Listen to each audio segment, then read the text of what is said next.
grand plaisir pour moi de vous accueillir dans cette salle pour vous présenter, comme le veut la tradition, mes vœux, ceux du conseil municipal et ceux du personnel communal. Cette cérémonie de vœux est un moment de convivialité, de fraternité, d'échange et de partage. C'est un événement important dans la vie de notre commune. Votre présence, toujours nombreuse, témoigne de votre attachement à la vie de notre commune et marque l'intérêt que vous portez à la vie de notre village. Dans ce moment de recueillement, j'ai un moment de recueillement pour les personnes qui, pour des raisons de santé, ne peuvent pas participer à cette soirée et pour celles et ceux qui nous ont quittés. Comme en 2015, l'année 2016 fut une année particulièrement difficile. Comment ne pas évoquer les événements du 14 juillet, jour de notre fête nationale, qui ont fait 86 morts et de nombreux blessés, ainsi que les attentats terroristes plus récents dans le monde. Nous devons avoir une pensée attristée pour les victimes innocentes de ces événements tragiques. Nous ne pouvons qu'être révoltés face à ces actes de barbarie et faisons preuve d'indignation devant de tels actes et rappelons notre devise liberté, égalité, fraternité, devise, je l'ai promis et ce sera fait rapidement, qui retrouvera sa place dans peu de temps sur le fronton de notre mairie. J'adresse mes remerciements à mes adjoints qui sont toujours présents à mes côtés, Pascal, Ginette, François et David, le dernier élu. David a remplacé Pierre-Jean, qui est parmi nous ce soir, qui, on aurait pu le faire monter avec nous d'ailleurs. Il est où Pierre-Jean? Tu peux venir avec nous Pierre-Jean? Allez, viens avec nous, ça me fait plaisir. Pierre-Jean, donc, et nous qui ont quitté Saint-André. Donc, Saint-André et donc Pierre-Jean a démissionné de ses fonctions électives. Donc, j'en profite vraiment pour le remercier pour son investissement total dans les délégations qui ont été les siennes pendant le mandat et demi qu'il a passé avec nous en tant qu'adjoint. À mes conseillers qui, au travers des commissions communales et délégations aux différentes structures, s'investissent sans compter. Ils sont très motivés et me sont d'un précieux soutien. Je sais que je peux compter sur eux. Ensemble, nous formons une équipe solide qui œuvre sans compter au service de la population. Mes remerciements s'adressent bien entendu également au personnel communal. Il fait preuve de conscience professionnelle, de disponibilité, de compétences dans les tâches qu'il a à accomplir. Il a un sens aigu de sa mission de service au public et nous souhaitons la bienvenue cette année aux petits nouveaux, à Mathias Turki, à Christelle Chélan, à Audrey Delaria et à Maria Ramos, la dernière arrivée. Il remplace Loïc Second, David Gauvin et Sandra Benzerou qui ont quitté leurs fonctions pour des raisons qui leur sont propres.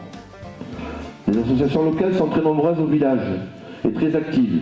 Il faut les encourager et leur rendre hommage pour le travail effectué au service de la vie associative de notre village. Nous devons être fiers de la quantité et de la qualité des animations proposées. Vous en aurez un petit aperçu tout à l'heure dans le film que vous aurez à voir. Et je remercie d'ailleurs déjà Christian et Odile pour le petit film qu'ils nous ont préparé.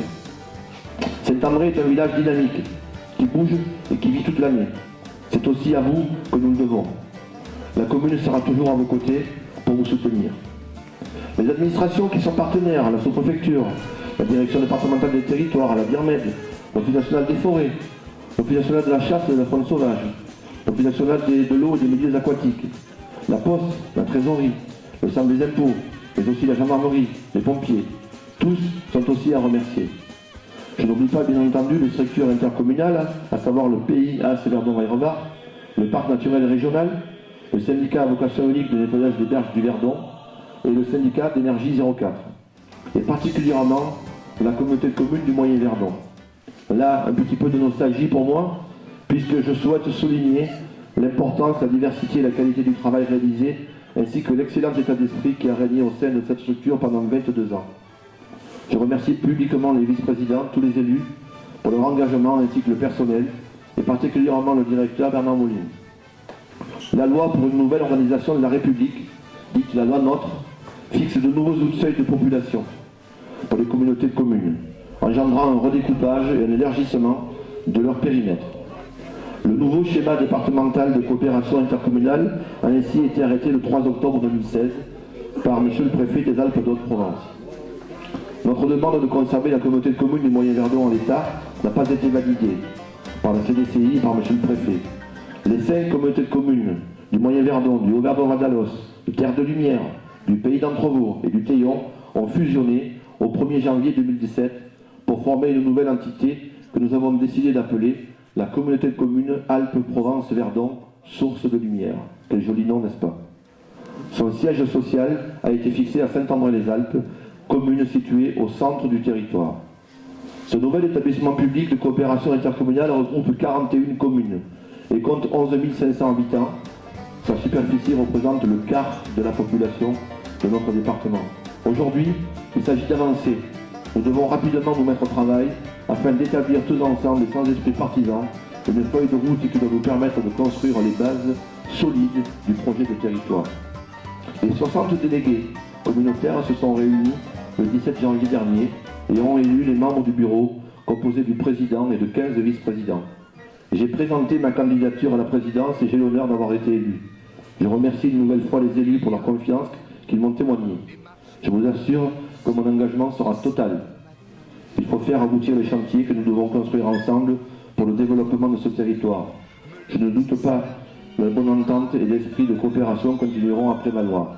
Ce sont les conditions indispensables à la réussite de notre nouvelle organisation.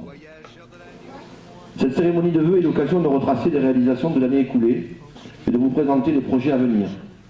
Pour l'année 2016, nous avions décidé de faire une pause en matière de projets d'investissement, mais quelques opérations ont pu être réalisées cependant.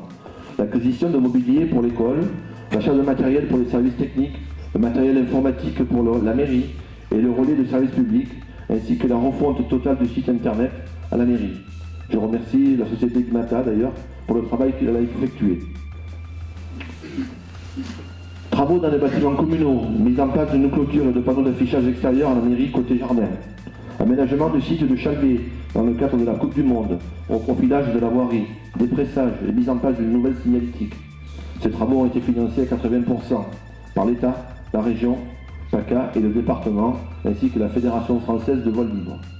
Les achats de terrain, régularisation au chemin du Cougnas, signature de l'acte d'acquisition d'une partie de l'emplacement réservé pour le projet de création de la bretelle de liaison à travers le lotissement Bellevue, et signature de l'acte de donation d'une partie du jeu de boules, donation effectuée par Madame Armand Lassalle, que je remercie ici publiquement. Enfin, au camping municipal, les travaux de construction de la piscine privative ont été terminés début juillet. Je rappelle, parce qu'il faut le rappeler, qu'il s'agit de travaux payés par le budget du camping. C'est un budget annexe, complètement indépendant du budget communal. Et quand j'entends dire on a fait des piscines pour les campeurs et nous la payons, c'est faux. Il s'agit d'un équipement pour les campeurs payé par les campeurs. Ainsi, grâce aux 16 mobil-hommes et avec cette construction, nous sommes maintenant compétitifs et répondons aux attentes de notre clientèle. Et enfin, il a été reprofilé quelques parties de la voirie également dans le camping. Pour 2017, malgré la baisse des dotations pour la 4e année et l'augmentation des charges de fonctionnement, nous poursuivons le programme d'investissement annoncé l'année dernière, à savoir, alors on est en train de choisir l'architecte, donc nous avons la semaine prochaine la visite des locaux pour la construction du relais des services publics. Il abritera les locaux du CMS et de l'espace rural emploi formation. Le maître d'œuvre va être choisi donc la semaine prochaine. Je rappelle qu'il s'agit d'une opération qui ne coûtera rien à la commune, puisque le montant du loyer va couvrir l'unité d'emprunt. Cette construction qui sera terminée sera ensuite aménagée, il sera aménagé autour d'un jardin public sur l'emplacement actuel de l'ancien jardin qui sera rénové. Le terrain du bois qui jouxte donc l'emplacement à côté là, d'une superficie de 2245 m², rue de la Gare et contigu aux parcelles communales, va être aménagé en parking. Là aussi, nous sommes en train de discuter, et on a eu des contacts encore récents, cette semaine d'ailleurs, avec la Poste, pour des échanges de terrain, et cela nous permettra donc de créer en bordure de cette parcelle un cheminement piéton qui continuera le même piétonnier existant et qui reliera ainsi les écoles, la future crèche, l'office de tourisme et la place de Verdun. Cela permettra un accès direct au parc et à la nouvelle mairie ainsi qu'à l'espace socioculturel. Afin de faciliter l'accès par le parking de Verdun, les échanges donc sont en cours. Ces échanges finalisés, on va réaliser donc les études et la consultation des entreprises sera réalisée derrière. Ensuite, l'achat de la deuxième partie du terrain de boule, puisqu'une partie nous a été donnée par un des copropriétaires. La deuxième, nous n'a pas souhaité donner, nous le vend. Donc pour pouvoir bénéficier de la totalité du terrain, nous allons acheter la deuxième partie de ce terrain. Enfin, au camping municipal, la mise en place de 3 îlots de 3 barbecues pour répondre à la demande de la commission de sécurité. Comme vous pouvez le constater, les projets ne manquent pas. Nous espérons que nos partenaires financiers, l'Europe, l'État, le Conseil régional Provence-Alpes-Côte d'Azur et le Conseil départemental pourront continuer à nous soutenir. Sans la participation, rien n'est possible. Je terminerai en vous annonçant que Saint-André sera encore en 2017 le centre de manifestations sportives importantes. On a déjà quelques contacts qui sont en cours, donc je ne peux pas encore dévoiler les manifestations, mais on est au moins, comme chaque année, sur des manifestations en matière de voile libre, en matière de VTT et peut-être également au niveau de cyclosportive ou de vélo. Ces manifestations viennent s'ajouter à celles qui sont organisées habituellement par les associations locales. Cela nous donne un programme d'animation exceptionnel.